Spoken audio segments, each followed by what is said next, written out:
Baik, bismillahirrahmanirrahim. Assalamualaikum warahmatullahi wabarakatuh. Pada kesempatan kali ini, saya perwakilan dari kelompok 7 akan mempresentasikan makalah kami yang bertema pengelolaan isi atau materi pembelajaran bahasa Arab yang disusun oleh Aulia Qadrin Nada dan Sohibul Nur Hidayat. Adapun rumusan masalah yang kami ambil di dalam makalah ini yaitu yang pertama, apa pengertian pengelolaan, yang kedua, apa pengertian materi pembelajaran, yang ketiga, bagaimana ragam bentuk materi pembelajaran, yang keempat, bagaimana kriteria pemilihan materi pembelajaran, yang kelima, apa saja syarat-syarat menentukan materi pembelajaran, dan yang keenam adalah bagaimana cara pemilihan dan urutan materi pembelajaran. Adapun pengertian dari pengelolaan adalah pengelolaan itu berasal dari kata kelola dan istilah lainnya yaitu manajemen yang artinya ketatalaksanaan atau tata pimpinan. Maka dapat disimpulkan bahwa pengelolaan itu adalah pengadministrasian, pengaturan atau penataan suatu kegiatan atau proses yang memberikan pengawasan pada semua hal yang terlibat dalam pelaksanaan, kebijaksanaan, dan pencapaian tujuan. Banyak juga didefinisikan oleh para ahli tentang pengertian dari pengelolaan tersebut. Di antaranya yang pertama itu dari pendapat Terry mengatakan bahwa pengelolaan sebagai usaha untuk mencapai tujuan yang telah ditentukan sebelumnya melalui usaha orang lain. Adapun menurut John D. Millet, pengelolaan adalah suatu proses pengarahan dan pemberian fasilitas kerja kepada orang yang diorganisasikan dalam kelompok formal untuk mencapai tujuan. Selanjutnya, Andrew Epsilus mengatakan bahwa pengelolaan pada umumnya dikaitkan dengan aktivitas perencanaan, pengorganisasian, pengendalian, penempatan, pengarahan, pemotivasian, komunikasi, dan pengambilan keputusan yang dilakukan oleh setiap organisasi dengan tujuan untuk mengkoordinasikan berbagai sumber daya yang dimiliki oleh organisasi tersebut, sehingga akan dihasilkan suatu produk atau jasa secara efisien. Pengertian materi pembelajaran. Materi pembelajaran merupakan bagian yang pokok dan penting dalam proses belajar mengajar, yaitu menempati kedudukan yang menentukan keberhasilan dari suatu proses belajar mengajar yang berkaitan dengan ketercapaian tujuan dari pengajaran tersebut serta menentukan kegiatan-kegiatan belajar mengajar tersebut. Bahan pengajaran bukan semata-mata berarti semua uraian yang tertera dalam buku sumber atau buku sumber tercetak lainnya, melainkan memiliki klasifikasi tertentu. Berdasarkan klasifikasi itulah, kemudian guru memilih bahan yang mana yang akan disajikan dalam perencanaan untuk mencapai tujuan pengajaran yang telah dirumuskan sebelumnya. Bahan pengajaran adalah bagian integral dalam kurikulum sebagaimana yang telah ditentukan dalam garis-garis besar program pengajaran tersebut. Itu sebabnya dapat dikaitkan bahwa pengajaran atau materi pembelajaran pada hakikatnya adalah isi kurikulum itu sendiri. Salah satu faktor penting yang sangat berpengaruh terhadap keberhasilan pendidikan secara keseluruhan adalah kemampuan dan keberhasilan guru dalam merancang materi pembelajarannya. Materi pembelajaran pada hakikatnya merupakan bagian yang tidak terpisahkan dari silabus, yakni perencanaan, prediksi, dan proyeksi tentang apa yang akan dilaksanakan pada saat kegiatan pembelajaran berlangsung. Materi pembelajaran dipilih seoptimal mungkin untuk membantu peserta didik dalam mencapai standar kompetensi dan kompetensi dasar.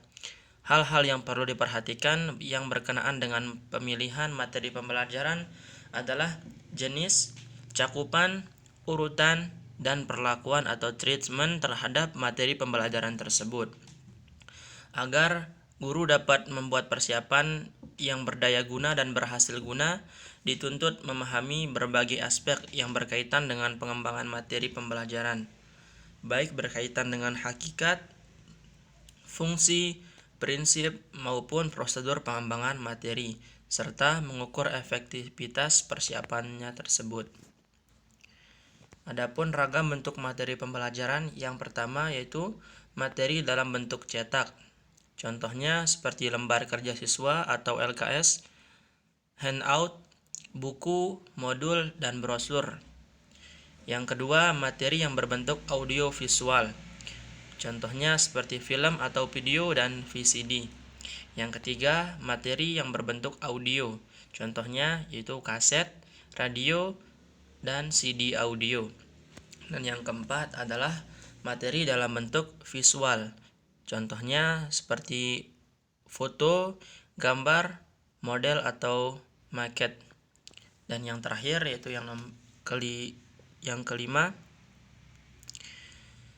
yaitu materi dalam bentuk multimedia. Misalnya seperti CD interaktif, computer based learning, dan internet.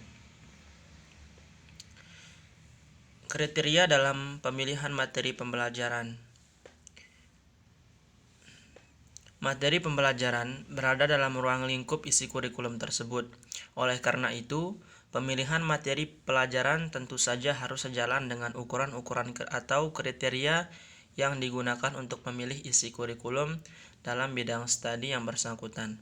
Sebagai gambaran, dapat kita utarakan dalam garis besarnya sebagai berikut di bawah ini, yaitu yang pertama, kriteria tujuan pembelajaran. Suatu materi pembelajaran yang terpilih dimaksudkan untuk mencapai tujuan pembelajaran khusus atau tujuan-tujuan tingkah laku. Karena itu, materi tersebut supaya sejalan dengan tujuan-tujuan yang telah dirumuskan sebelumnya. Yang kedua, materi pelajaran supaya terjabar. Perincian materi pelajaran berdasarkan pada tuntunan di mana setiap TIK atau TIK telah dirumuskan secara spesifik, dapat diamati dan terukur.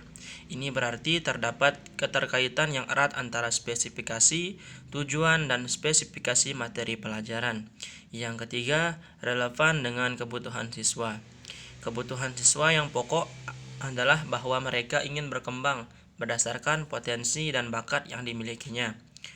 Oleh karena itu, setiap materi pelajaran yang akan disajikan hendaknya sesuai dengan usaha untuk mengembangkan pribadi dan potensi siswa secara bulat dan utuh. Beberapa aspek diantaranya adalah pengetahuan sikap, nilai, dan keterampilan. Yang keempat, kesesuaian dengan kondisi masyarakat. Siswa dipersiapkan untuk menjadi warga masyarakat yang berguna dan mampu hidup mandiri. Di dalam hal ini, materi pelajaran yang dipilih hendaknya turut membantu mereka memberikan pengalaman edukatif yang bermakna bagi perkembangan mereka menjadi manusia yang berguna dan mudah untuk menyesuaikan diri di dalam lingkungan masyarakatnya kelak. Yang kelima, materi pelajaran mengandung segi-segi etika. Materi pelajaran yang akan dipilih hendaknya mempertimbangkan segi perkembangan moral siswanya kelak. Pengetahuan dan keterampilan yang bakal mereka peroleh dari materi pelajaran yang telah mereka terima diarahkan untuk mengembangkan dirinya sebagai manusia yang etik sesuai dengan sistem, nilai, dan norma-norma yang berlaku di masyarakatnya. Yang keenam, yaitu materi pelajaran tersusun dalam ruang lingkup dan urutan yang sistematik serta logis. Setiap materi pelajaran disusun secara bulat dan menyeluruh, terbatas ruang lingkupnya dan terpusat pada suatu topik masalah tertentu. Materi disusun secara berurutan dengan mempertimbangkan faktor perkembangan psikologis siswanya. Dengan cara ini diharapkan isi materi tersebut akan lebih mudah diserap oleh siswa dan dapat segera dilihat keberhasilannya. Yang ketujuh, yaitu materi pelajaran bersumber dari buku yang baku, pribadi guru yang ahli, dan masyarakatnya. Ketiga faktor ini perlu diperhatikan dalam memilih materi pelajaran. Buku sumber yang baku umumnya disusun oleh para ahli dalam bidangnya dan disusun berdasarkan GBPP yang berlaku. Kendatipun belum tentu lengkap sebagaimana yang diharapkan. Oleh karenanya, guru yang ahli itu penting. Sebab sumber yang diharapkan yang paling utama memang guru itu sendiri.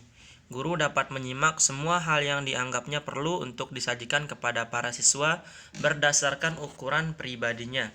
Masyarakat juga merupakan sumber yang luas, bahkan dapat dikatakan sebagai materi pelajaran yang paling besar dan luas cakupannya. Adapun syarat-syarat menentukan materi pembelajaran. Yang pertama, materi pelajaran hendaknya sesuai dengan tercapainya tujuan instruksional pendidikan yang mengembangkan kepribadian peserta didik, yaitu aspek kognitif, efektif, psikomotorik. Pemenuhan fungsi tersebut dibagi dalam bidang studi mata pelajaran, sehingga mata pelajaran yang diberikan hendaknya mendukung pencapaian tujuan instruksional mata pelajaran tersebut dalam rangka mewujudkan fungsi pendidikan yang diemban oleh sekolah itu sendiri. Yang kedua, materi pelajaran hendaknya sesuai dengan perkembangan siswa pada umumnya. Mata pelajaran yang diberikan berbeda tingkat kedalamannya antara kelas 3, kelas 4, kelas 5, kelas 6, apalagi antara SD, SMP, dan SMA jelas sangat berbeda. Dan yang ketiga, materi pelajaran hendaknya terorganisasi secara sistematik dan berkesinambungan. Yang dimaksudkan bahwa antara bahan yang satu dan bahan berikutnya ada hubungan fungsional, di mana bahan yang satu menjadi dasar bahan berikutnya. Contoh, sebelum sampai pada cara penyusunan laporan keuangan, perlu dibahas terlebih dahulu pengertian dari laporan keuangan tersebut. Yang keempat, materi pelajaran hendaknya mencakup hal-hal yang bersifat faktual maupun konseptual.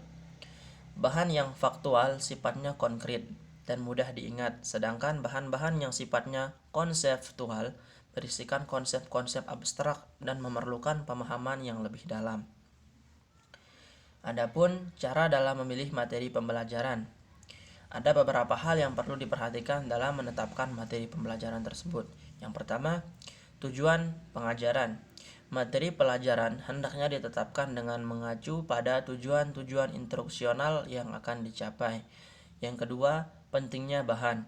Materi yang diberikan hendaknya merupakan bahan yang betul-betul penting, baik dilihat dari tujuan yang ingin dicapai maupun fungsi untuk mempelajari bahan yang berikutnya.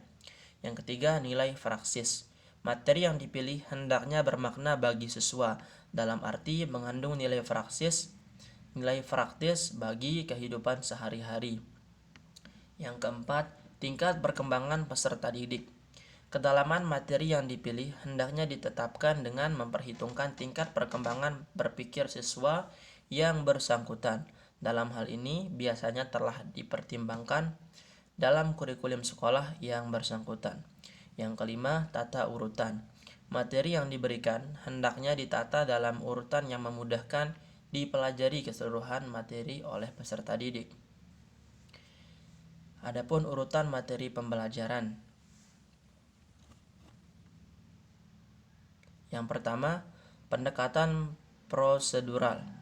Urutan materi pembelajaran secara prosedural mengembangkan langkah-langkah secara urut sesuai dengan langkah-langkah dalam melaksanakan suatu tugas. Misalnya, langkah-langkah dalam melaksanakan penelitian sosial. Contohnya, urutan prosedural atau tata cara. Pada mata pelajaran sosiologi, peserta didik harus mencapai standar kompetensi, memperhatikan metode penelitian sosial. Agar peserta didik berhasil mencapainya, harus melakukan langkah-langkah berurutan, mulai dari cara merancang metode penelitian sosial, melakukan penelitian sosial, mengomunikasikan hasil penelitian sosial. Prosedur penelitian tersebut dapat disajikan dalam materi pembelajaran sebagai berikut. Materi pembelajaran. 2. Menyusun rancangan penelitian. Urutan materi. Pertama, menentukan topik penelitian. Yang kedua, perumusan masalah, judul, dan pertanyaan-pertanyaan penelitian. Yang ketiga, menetapkan tujuan penelitian. Yang keempat, merumuskan hipotesis. Yang kelima, memilih subjek penelitian atau populasi dan sampel. sampel. Yang keenam, mengenali jenis data penelitian. Yang ketujuh, menentukan metodologi penelitian. Yang ke-8, pendekatan hierarkis. Yang ke-9, urutan materi pembelajaran secara hierarkis menggambarkan urutan yang bersifat berjenjang dari bawah ke atas atau dari atas ke bawah.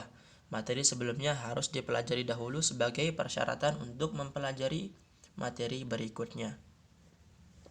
Kesimpulan, pengelolaan itu berasal dari kata kelola dan istilah lainnya yaitu manajemen, yang artinya ketatalaksanaan, tata pimpinan. Maka dapat disimpulkan bahwasanya pengelolaan itu adalah pengadministrasian, pengaturan atau penataan suatu kegiatan atau proses yang memberikan pengawasan pada semua hal yang terlibat dalam pelaksanaan kebijaksanaan yang mencapai tujuan. Yang kedua, materi pembelajaran merupakan bagian yang penting dalam proses belajar mengajar, yang menempati kedudukan yang sangat menentukan keberhasilan dari proses belajar mengajar tersebut, yang berkaitan dengan ketercapaian tujuan pengajaran serta menentukan kegiatan-kegiatan belajar mengajar yang akan dilaksanakan. Ragam bentuk materi pembelajaran. Materi dalam bentuk cetak, misalnya lembar kerja siswa atau LKS, handout, buku, modul, dan brosur. Materi dalam bentuk audiovisual, misalnya film atau video dan VCD. Materi dalam bentuk video audio, misalnya kaset, radio, atau CD audio. Materi dalam bentuk visual, misalnya foto, gambar, model, atau maket. Dan yang terakhir, materi dalam bentuk multimedia, misalnya CD interaktif, computer based learning, dan internet.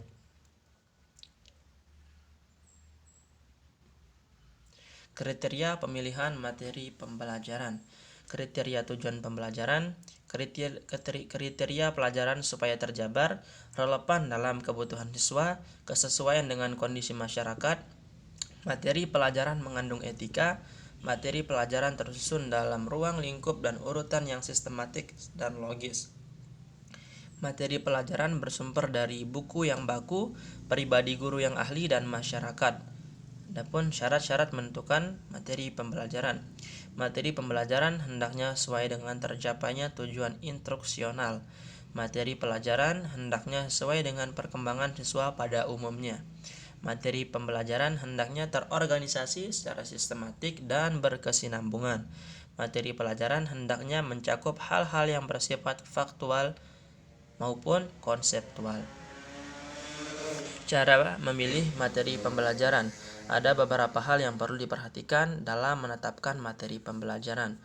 Pertama, tujuan pelajaran, pentingnya bahan, nilai praksis, tingkat perkembangan peserta didik, tata urutan dan urutan materi pembelajaran.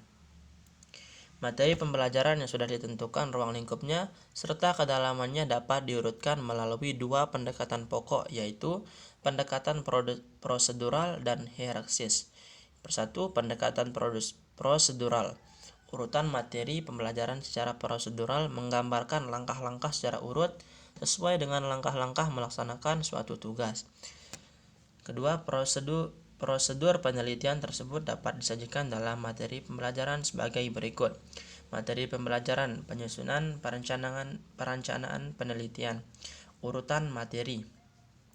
Menentukan topik penelitian, perumusan masalah, judul, dan pertanyaan penelitian.